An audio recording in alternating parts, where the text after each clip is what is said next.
changing me and changing you.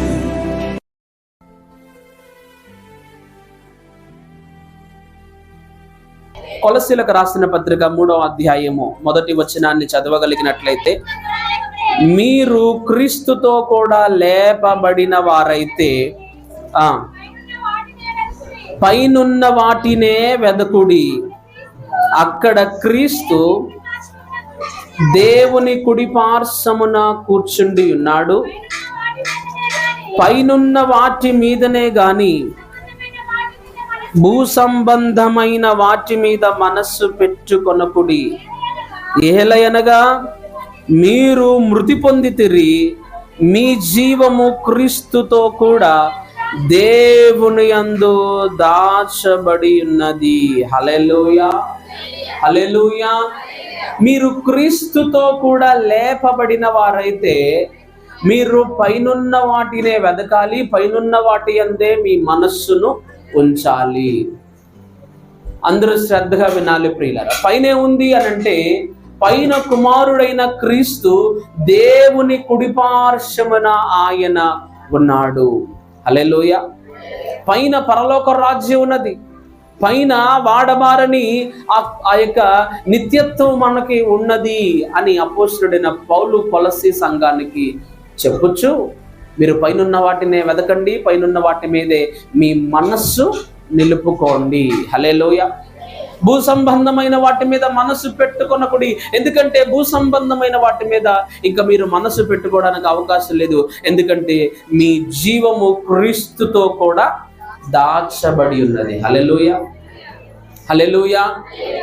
మన జీవము ఎవరి యందు దాచబడినది అనంటే యేసు క్రీస్తు ద్వారా దాచబడింది కనుక ఆ జీవాన్ని పొందుకోవాలంటే, ఆ జీవితాన్ని పొందుకోవాలంటే యేసునందే విశ్వాసం ఉంచాలి. ఆ జీవము, ఆ జీవితము భూమి మీద ఉన్నట్టు 70 సంవత్సరాల జీవితము కాదు. హల్లెలూయా, హల్లెలూయా. మీ జీవము క్రీస్తుతో పాటు దాచబడి ఉన్నది కనుక మీరు భూ సంబంధమైన వాటి మీద మనస్సు పెట్టుకొనకుడి. ఎందుకంటే మీ జీవం ఎక్కడుంది? క్రీస్తుతో ఉంది, క్రీస్తులో ఉన్నది. హల్లెలూయా. అర్థమవుతుంది అన్నవాళ్ళు గట్టిగా హల్లెలూయా చెప్పండి. ఎవరి మీద మనసు నుంచాలి? పైనున్న వాటి మీదే మనసు నుంచాలి. పైన ఎవరున్నారు? యేసు క్రీస్తు ప్రభువారు దేవుని కుడిపార్శ్వమున ఉన్నారు. ఆయన మీద ఎందుకు మనసు పెట్టాలి అనంటే మీ జీవము, మీ జీవితము క్రీస్తులో దాచబడి ఉంది. అది ఎప్పుడు పొందుకుంటాము అనంటే వాడబారని అక్షయ శరీరాన్ని, అక్షయ కిరీటాన్ని పొందుకున్నప్పుడు, ఆయన మధ్యాకాశంలో మేఘారూరుడుగా ఈ లోకానికి, ఆయన మధ్యాకాశానికి వచ్చినప్పుడు మర్త్యమైన ఈ శరీరము అమర్త్యతను ధరించుకొని, క్షయమైన ఈ శరీరము అక్షయతను ధరించుకుంటది. హల్లెలూయా.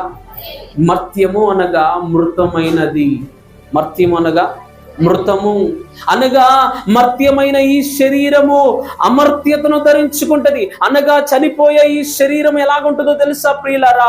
అమర్త్యతను అనగా మరణము లేనట్టి శరీరాన్ని, మహిమ శరీరాన్ని ధరించుకుంటాం. హల్లెలూయా. క్షయమైన ఈ శరీరము అక్షయతను ధరించుకుంటది. క్షయం అంటే లయమైపోయేది, క్షయం అంటే చీకిపోయేది, క్షయం అంటే భూమిలో కలిసిపోయేది, క్షయం అంటే పురుగులు పట్టేది, క్షయం అంటే పాడైపోయేది, క్షయం అంటే కొంతకాలానికి కంటికి కనిపించకుండా మాయమైపోయేది. హల్లెలూయా.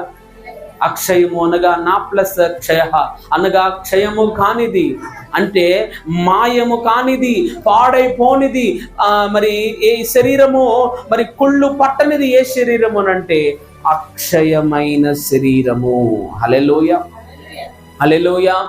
వాక్యం వింటున్న నీ నా జీవితంలో మీరు పైనున్న వాటి మీదే మీరు వెతకాలి, పైనున్న వాటి మీదే మీ మనస్సు నిలపాలి. పైన ఏముంది అనంటే దేవుడు కుడిపార్శ్వమున ఉన్నాడు యేసుక్రీస్తు ప్రభువారు. ఆయనలో మన జీవము దాచబడి ఉన్నది. ఆ జీవం ఎప్పుడు పొందుకుంటామంటే యేసుక్రీస్తు ప్రభువారు ఈ లోకానికి వచ్చినప్పుడు, ఆయన మధ్యాకాశంలో 2వ రాకడలో వచ్చినప్పుడు మనందరం కూడా ఎత్తబడతాము. హల్లెలూయా. అలాగే ఎత్తబడాలంటే మొదట యేసునందు విశ్వాసం ఉంచాలి.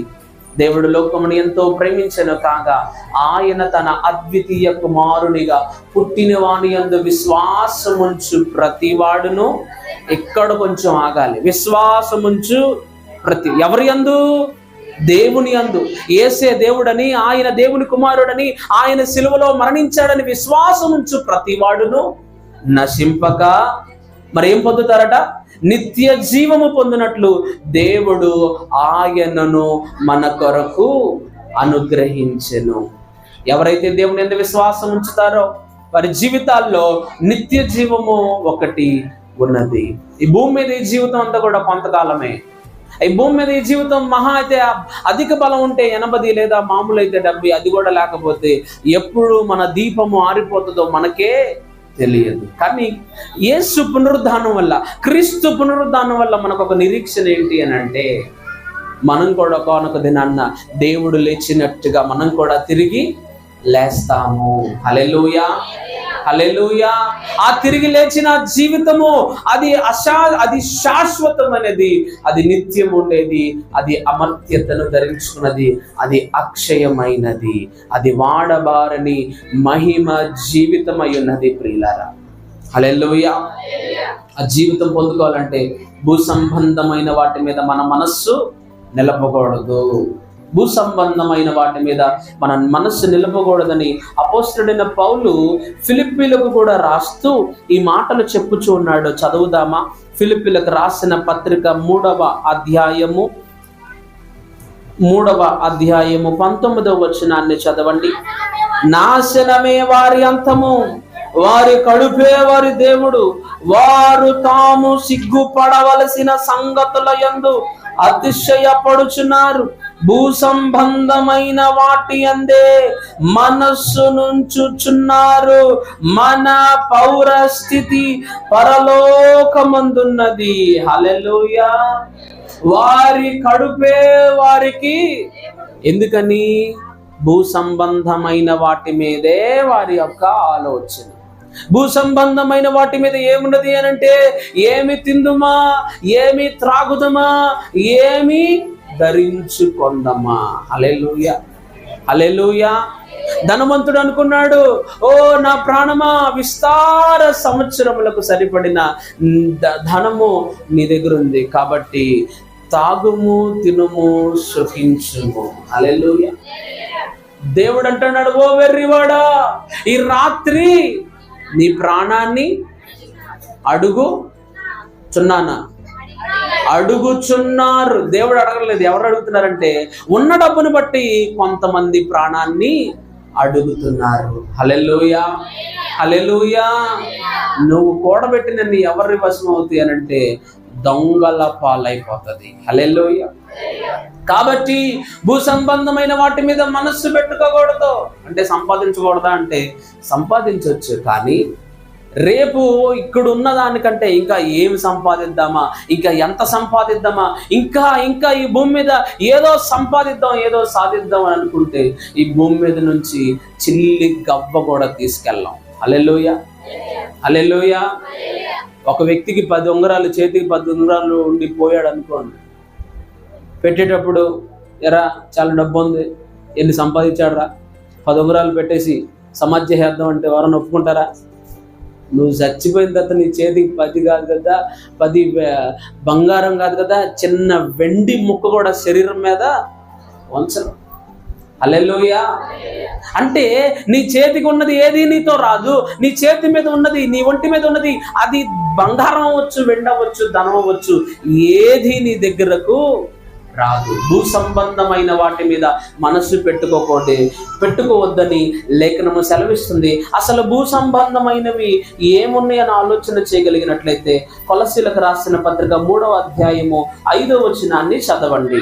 కావున భూమి మీద ఉన్న మీ అవయవములను అనగా జారత్వము, అపవిత్రతను, కామతురతను, దురాశను, విగ్రహారాధన అయిన ధనాపేక్షను చంపివేయుడి. సంబంధమైన వాటి మీద మనసు పెట్టుకోవద్దు.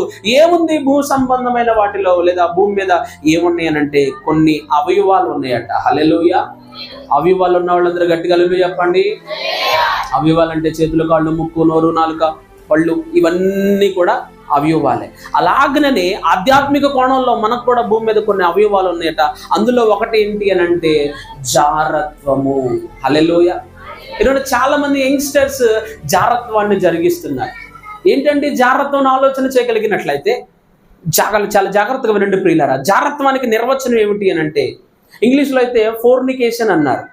సో ఫోర్నికేషన్ అంటే మీనింగ్ ఏంటి అని అంటే ఒక వ్యక్తికి, ఒక స్త్రీ కానీ పురుషునికి కానీ వివాహం కాకుండా, చాలా జాగ్రత్తగా వినండి, ఒక స్త్రీ కానీ ఒక పురుషుడు కానీ వివాహం కాకముందు ఇంకొక స్త్రీ అయితే ఇంకొక పురుషుడితో, పురుషుడైతే ఇంకొక స్త్రీతో, వివాహము కాని స్త్రీతో లైంగిక పాపాన్ని జరిగించినట్లయితే దాన్ని ఏమంటారంటే జారత్వము.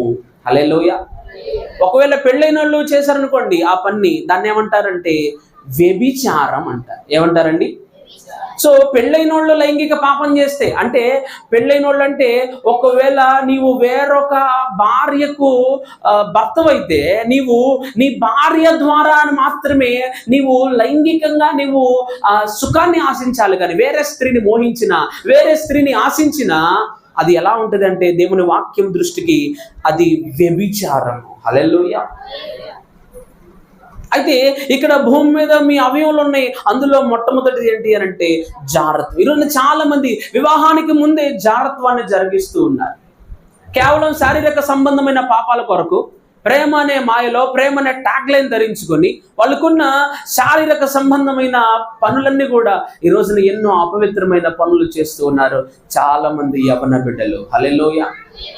నీ శరీరం చాలా మంచిది, నీ శరీరం చాలా పవిత్రంగా నువ్వు కాపాడుకోవాలి. ఎందుకంటే వివాహం అన్ని విషయాలలో ఘనమైంది. దాని తర్వాత ఏముంది? పాన్పు నిష్కల్మషమై ఉండాలి. అనగా అక్కడ నీవు ఒక పరిశుద్ధమైన వ్యక్తిగా ఉండాలి. కానీ వివాహానికి ముందే అంతా కూడా జరిగించేసి, వివాహానికి ముందే నీ శరీరాన్ని పాడు చేసుకొని నీవు వివాహం అన్ని విషయాల్లో ఘనమైందని నువ్వు ఘనమైన వ్యక్తిగా ఫీల్ అయితే కుదరదు. జారత్వము దేవుని వాక్యం ఖండిస్తుంది ప్రియులారా. హల్లెలూయా. ఈరోజు చాలా మంది యవ్వన బిడ్డలు ఇంట్లో కొంతమంది తల్లిదండ్రులకు తెలియదని వారి ఇష్టానుసారంగా ప్రేమ అనే ఆ యొక్క మాయలో లేదా ప్రేమ అనే ఒక ట్యాగ్ లైన్ ధరించుకొని వాళ్ళకి కావాల్సిన వాళ్ళకి నచ్చిన కోరికలన్నీ తీర్చుకొని ఆ కోరికలు తీరిపోయిన తర్వాత పెద్దలు చూసిన వివాహానికి ఏమీ తెలియని అమాయకుల్లాగా వివాహాల్లో ఒక అమాయకపు స్త్రీగా, ఒక అమాయకపు పురుషుడుగా ఈరోజు చాలా మంది చలామణి అవుతున్నారు. హల్లెలూయా. చాలా జాగ్రత్తగా ప్రియ వినబిడ్డ, నీ శరీరాన్ని పాడు చేసుకోమాక. బహుశా ఇప్పుడు ఈ దేవుని మాటలు నీ శరీరానికి లేదా నీ మనస్సుకు నచ్చవేమో, కానీ పోను పోను నీ శరీరము పాడైపోతుంది. ఎంతమంది లేరంటారండి ఈ రోజున? పెళ్లి కాకముందే, ఇంకా టీనేజ్ దాటకముందే, మీకు తెలుసో లేదో, ఒక రీసెర్చ్, ఒక అండర్ గ్రౌండ్ సర్వే జరుగుతుంది.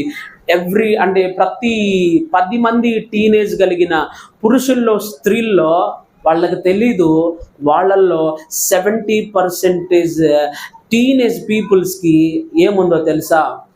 ఎయిడ్స్ ఉంది. ఈరోజు చాలా మంది ఎయిడ్స్ బారిన పడుతున్నారు. వాళ్ళకు కూడా తెలీదు. యవ్వన కాలం కదా, కొంచెం ఇమ్యూనిటీ బాగానే ఉంటుంది. కానీ కాలం పోయే కొద్దీ వాళ్ళలో ఉన్న ఆ జబ్బు లక్షణాలు బయటపడుతూ ఉన్నాయి ప్రియులారా.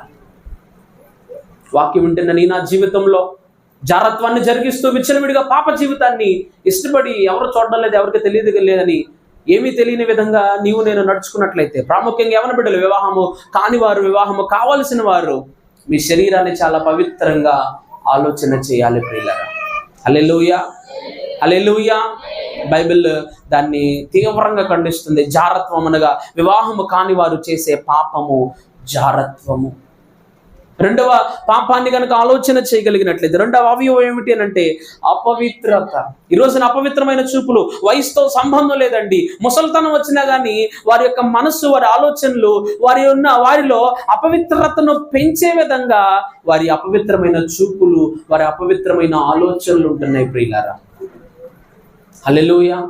అందుకనే లోక సామెత ఉంది కదండి, చింత చచ్చినా అంటే దాని అర్థం ఏంటంటే చింతకాయని కోసి ఎండబెట్టి తొక్కు తీసి ఎండలు ఆరబెట్టి దాన్ని బాగా ఇచ్చేసి షాప్కేసి పిసికేసి షాప్లో 1 సంవత్సరం తర్వాత మరలా చింతపండు ఇచ్చాడు అనుకో, ఎలా ఉంటుంది అది? పుల్లగానే ఉంటుంది. అంటే చెట్టుకున్నప్పుడు ఎంత పులుపు ఉందో దాన్ని ఎండబెట్టి 1 సంవత్సరం అయిపోయిన తర్వాత కూడా దాంట్లో ఏముందంటే పులుపు ఉంది. పులుపు చావాలి. ఈరోజు చాలా మంది ముసలి వాళ్ళు కూడా వారి యొక్క వయసు పెరుగుతున్నా కానీ వారిలో కోరికలు చచ్చిపోవడం లేదు. ఇంకా అపవిత్రతను ఆశపడే వాళ్ళు చాలా మంది ఉన్నారు ప్రియులారా. హల్లెలూయా, హల్లెలూయా.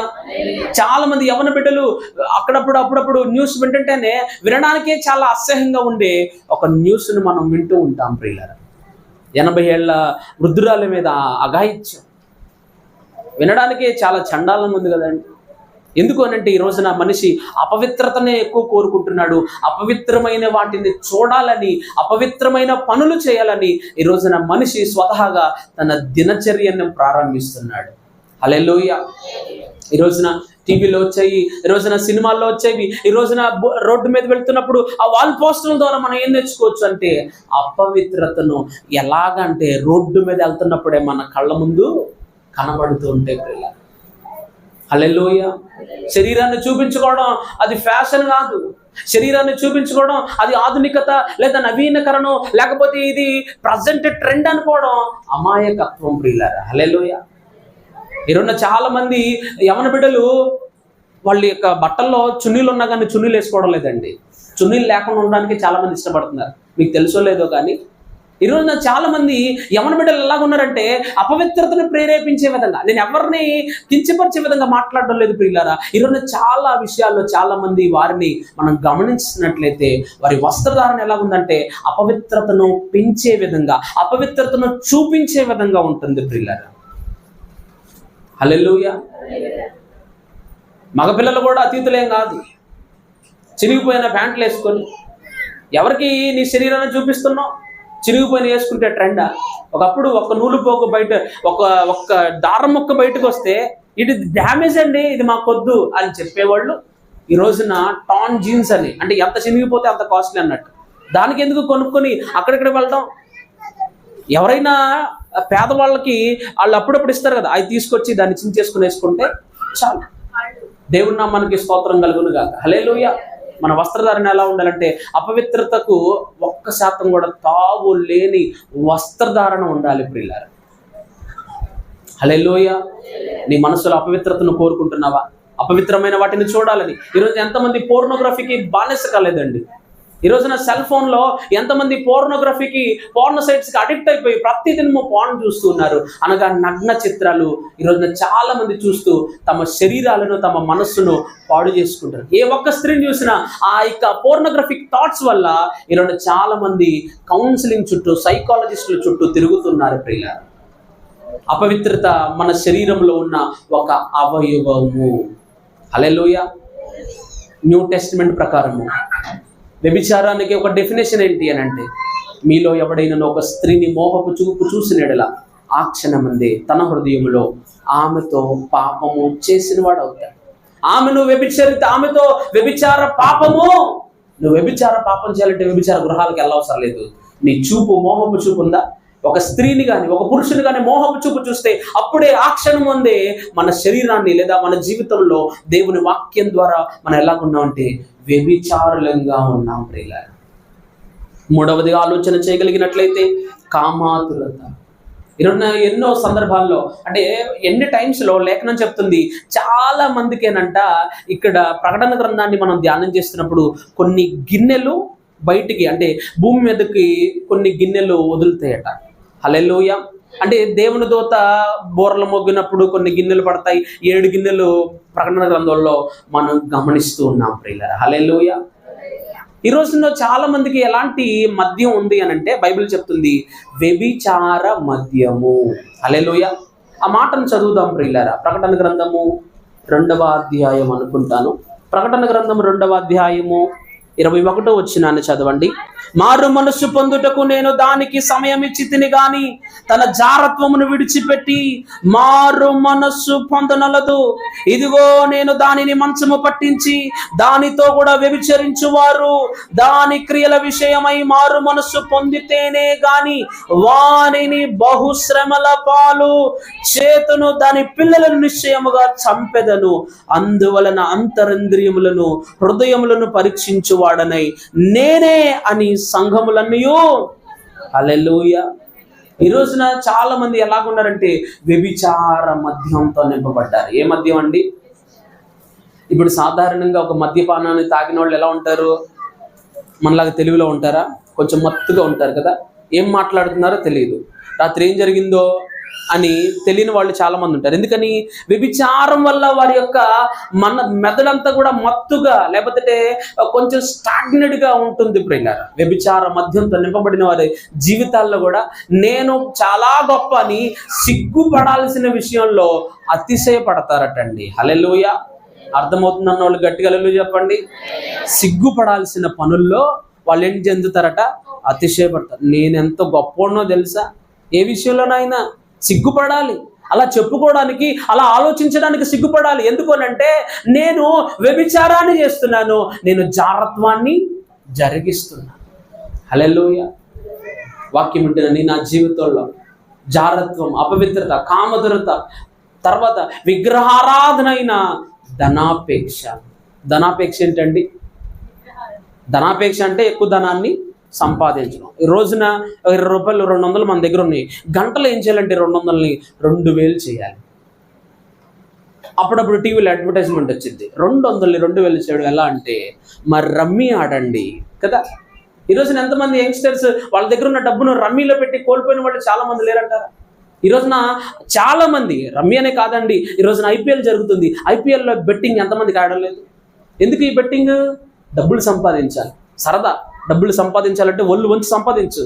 అప్పుడు సంపాదించిన రూపాయి విలువ తెలుస్తుంది. ఖర్చు పెట్టాలన్నప్పుడు దేనికి ఖర్చు పెట్టాలి, ఎంతవరకు ఖర్చు పెట్టాలన్న ఆలోచన తిరుగుతుంది. హల్లెలూయా. సంపాదించేటప్పుడు అడ్డదారులు సంపాదిస్తే, ఖర్చు పెట్టేటప్పుడు కూడా నీ యొక్క ఖర్చులు లేదా నువ్వు ఖర్చు పెట్టే విధానం కూడా అపసవ్యమైన దిశలోనే ఉంటుంది, కానీ సవ్యమైన విషయాల్లో ఉండదు. హల్లెలూయా. అండ్ మోర్ ఓవర్ కష్టపడి సంపాదించింది పిల్లల తరం తింటారు. అడ్డదారులు వచ్చింది అలాగే వెళ్ళిపోతుంది. హల్లెలూయా. హల్లెలూయా. ఈ రోజున ధనాపేక్షను బైబిల్ ఏం చెప్తుందంటే అది ఒక విగ్రహారాధన. హల్లెలూయా. ఈరోజు చాలా మంది ధనం ఎలా సంపాదించాలి, ఉన్న డబ్బుని ఎలాగా ఇంకా రెట్టింపు చేయాలి.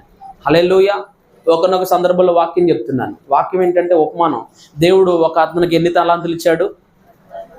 5 తలాంతులు ఇచ్చాడు. 5 తలాంతులు ఇచ్చిన ఆయన ఏం చేశాడు? మరి 5 తలాంతులు సంపాదించాడు. ఎలాగ సంపాదించాడు? వ్యాపారము చేసి అనే మాట బైబిల్లో ఉంది. ఒక యవనస్తుడికి వాక్యం చెప్తుంటే ఒక రోజు అదే వాక్యం చెప్పాను. ఏమని చెప్పానంటే 5 తలాంతులు సంపాదించినాడు, ఇంకో 5 తలాంతులు సంపాదించాడు అంటే మనోడికి ఎలా ఉందంటే మొత్తం బెట్టింగ్తో నిండిపోయింది మైండ్ అంతా. వచ్చిన తర్వాత అడుగుతున్నాడు, అయ్యారండి 5 తలాంతులు సంపాదించినాడు, 5 తలాంతులు ఇచ్చినాడు, మళ్ళీ 5 తలాంతులు సంపాదించాడు. 2 తలాంతులు ఇచ్చినాడు, మరి 2 తలాంతులు సంపాదించాడు. ఇప్పుడు వాళ్ళు ఏం వ్యాపారం చేసి ఉంటారని అడిగాడు. అంటే ఇంగ్లీష్లో అడిగాడు, వాళ్ళు ఏం బిజినెస్ చేసి ఉంటారని. అప్పుడు నేను అన్నాను, it is none of our business అన్నా. ఏమన్నాను? It is none of our business. అంటే అది మన ఏ వ్యాపారం మనకు తెలియదు. దేవుడు ఉపమానాన్ని చెప్పాడు కానీ అందులో ఉపమానం తీసుకోరు, కానీ ఏం వ్యాపారం చేశాడో. మనం కూడా 500 పెడితే మరలా ఏమవుతాయి? 500 వస్తాయి. 5000 పెడితే ఇదంతా ఏంటి అని అంటే ధనాపేక్ష సమస్త కీడులకు మూలం. డబ్బుంటే పాపం చేయాలనిపించింది, డబ్బుంటే పాపం చేసి పాపాన్ని రూపుమాపాలనిపిస్తూ ఉంటుంది. డబ్బుంటే ఏదైనా చేయొచ్చన్న అహంకారం, డబ్బుందన్న గర్వం నేను అనేక పాపాలకు ప్రేరేపిస్తూ ఉంటుంది. ప్రియులారా, హల్లెలూయా. హల్లెలూయా. ధనాపేక్ష కూడా ఈ రోజున విగ్రహారాధన. ఇంకా ఇంకా ఇంకా సంపాదించాలి. ఉన్నదాంతో నీవు లైఫ్ సస్టైన్ చేయవచ్చు, కానీ ఇంకా సంపాదించాలనే తాపత్రయంలో ఉంటే గనక అదేంటో తెలుసా? విగ్రహారాధన. హల్లెలూయా. ఈరోజు చాలా మంది ధనాపేక్ష అనే విగ్రహారాధనలు ఉండిపోయారు. ఇంకా ఎక్కువ సంపాదించాలి, ఇంకా ఎక్కువ సంపాదించాలి, ఇంకా ఎక్కువ సంపాదించి ఏం చేస్తావు? పరులు పాలు అవ్వడం తప్ప. హల్లెలూయా. కాబట్టి భూమి మీద మనం అతిగా టూ మచ్ వర్రీ అవ్వాల్సిన పని లేదు. అలానే సోమరపోతుల్లా కూడా ఉండకూడదు. హల్లెలూయా. డబ్బు సంపాదించొద్దన్న రై గారు, ఏంటి తినకపోతే పనికి వెళ్ళకపోతే ఏమైద్ది? దేవుడే ఎత్తాడు అని కాలు మీద కాలేసుకొని రోజంతా టీవీ చూస్తూ కూర్చుంటే తినడానికి ఎలాగా? దేవుని వాక్యం ఏం చెప్తుందంటే ఆకాశ పక్షులను పోషిస్తున్నారు. అలా అని టీవీ చూస్తుంటే పోషించడు దేవుడు. సోమరపోతులు ఉండమని కూడా దేవుడు చెప్పడం లేదు. దేవుని నామానికి స్తోత్రం కలుగును గాక. హల్లెలూయా. శ్రద్ధ గలవాడు ఐశ్వర్యవంతుడగుతాడు. హల్లెలూయా. బద్ధకంగా పనిచేయవాడు ఏమవుతాడు? ధనవంతుడు అవుతాడా? దరిద్రుడు అవుతాడు. శ్రద్ధగా పనిచేయాలి, బద్ధకంగా ఉండకూడదు. కాబట్టి వాక్యం వింటున్న నీ నా జీవితంలో లైఫ్ ఎప్పుడు కూడా బ్యాలెన్స్డ్గా ఉండాలి. ఎప్పుడు సంపాదన మనకి ఎంత నీడుందో అంతవరకే దేవుడు ఇస్తాడు. అంతకు మించి మనం ఆశపడినా అది విగ్రహారాధన అయిపోతుంది ప్రియులారా. హల్లెలూయా. అందుకే లేఖనం కూడా ఏం చెప్తుందంటే, నీ ధనం ఎక్కడుండునో నీ హృదయము. హల్లెలూయా. ఒక్కొక్క సందర్భంలో ఒక ధనవంతుడి దగ్గరికి వచ్చి పాలేరుడు అంటాడు, మీకేంటి దొరగారు, చాలా డబ్బులు ఉన్నాయి, లక్షాధికారి, మీకేంటి కోటీశ్వరులు, మీకు చాలా డబ్బులు ఉన్నాయనంటే, ఆ కోటీశ్వరుడు ఏం చేశాడంటే వీడికి ఒక గుణపాఠం నేర్పించాలని ఇంత కట్టించాడు డబ్బులు. ఇంత కట్టించి, ఒరే 24 గంటల తర్వాత మరలా నాకు ఈ కట్టనివ్వని చెప్పేసి రాత్రికి పాలేరుడు ఇంటికి వెళ్ళిపోతుంటే ఆ రాత్రి ఎంత కట్టించి తెల్లారి తీసుకురారా అని చెప్పాడు. సరే అని ఇంటికి వెళ్ళాడు. భార్యకి ఈ విషయం చెప్పాడు అనుకో, ఏమైంది చెప్పాలి. స్త్రీలకి ఇలాంటి విషయాలు తెలిసినాయి అనుకో, యజమానుడు ఇంత కట్టించాడంటే వెంటనే ఏమంటారు, ఖర్చు పెట్టేద్దాం, కావాలంటే తర్వాత కడదాం, కిస్తులుగా కడదాం, వడ్డీగా కడదాం, వాయిదాలుగా కడదాం అని ఉచిత సలహాలు ఇస్తారు. అందుకని ఆ వ్యక్తి ఏం చేశాడంటే వాళ్ళ భార్యకి కూడా చెప్పలా. సరే వెళ్ళిపోయి పడుకున్నారు, దిండు కింద డబ్బు పెట్టాడు. ఎందుకంటే చిన్న పూరుగుడిసు కదా, పెద్ద దాచుకోవడానికి బీరువాళ్ళు గట్రా ఏమి లేవు. అందుకని ఏం చేశాడంటే దిండు కింద పెట్టాడు. మళ్ళీ ఎక్కడైనా పెడితే ఎవరన్నా వచ్చి తీసుకెళ్ళిపోతాయేమో, ఎలుకలు వచ్చి కొట్టేస్తాయేమో అని చెప్పేసి దిండు కింద పెట్టుకున్నాడు. దిండు కింద పెట్టుకున్న తర్వాత పడుకున్నాడు. గంటకి మళ్ళీ మెలుగు వచ్చింది.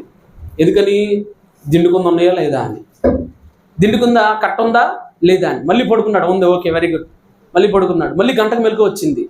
మళ్ళీ దిండు కింద కట్ట ఉందా లేదా, మళ్ళీ ఓకే. ఈ విధంగా తెల్లారేపాటికి అసలు నిద్రే పోలా.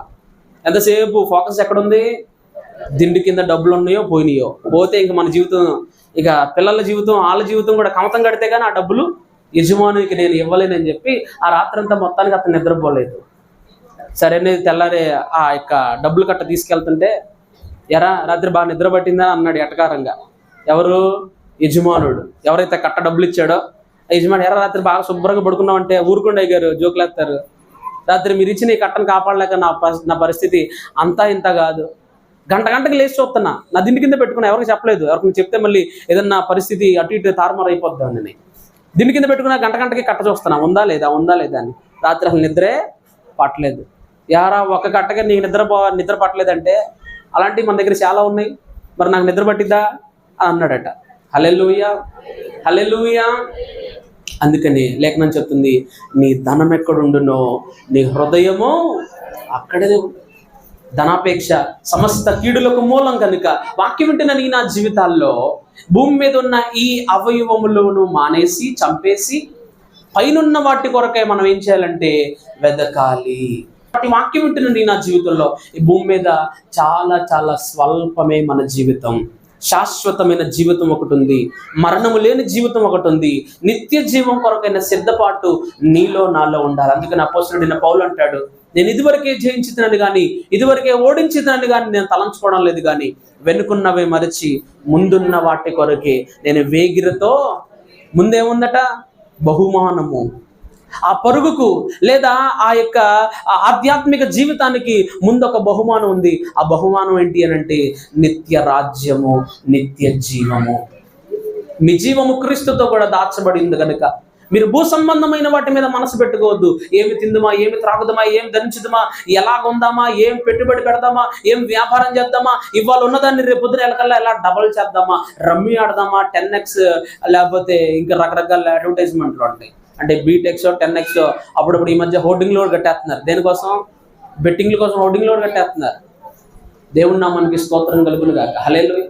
కొన్ని లక్షల కోట్ల డబ్బు ఈ పర్టికులర్ ఐపీఎల్ సీజన్లో బెట్టింగ్లో అటు ఇటు చేతులు మారుతూ ఉంటాయి. బెట్టింగ్ల ద్వారా ఒక్కడు బాగుపడినట్లేదు. కాబట్టి వాక్యం ఉంటున్న నీ నా జీవితంలో ఏదో విషయంలో ఏదో విధంగా డబ్బులు సంపాదించేద్దామని చెప్పేసి అడ్డదారులకు పోయి ఉన్నవన్నీ కూడా అమ్ముకున్నవారు, ఉన్నవి కోల్పోయిన వారు చాలామంది ఎక్కువ, సంపాదించిన వారు చాలా చాలా తక్కువ.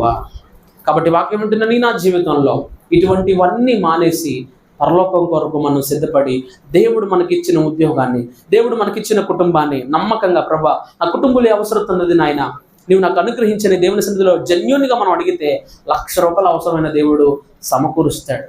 కన్నమేయమని చెప్పడు దేవుడు.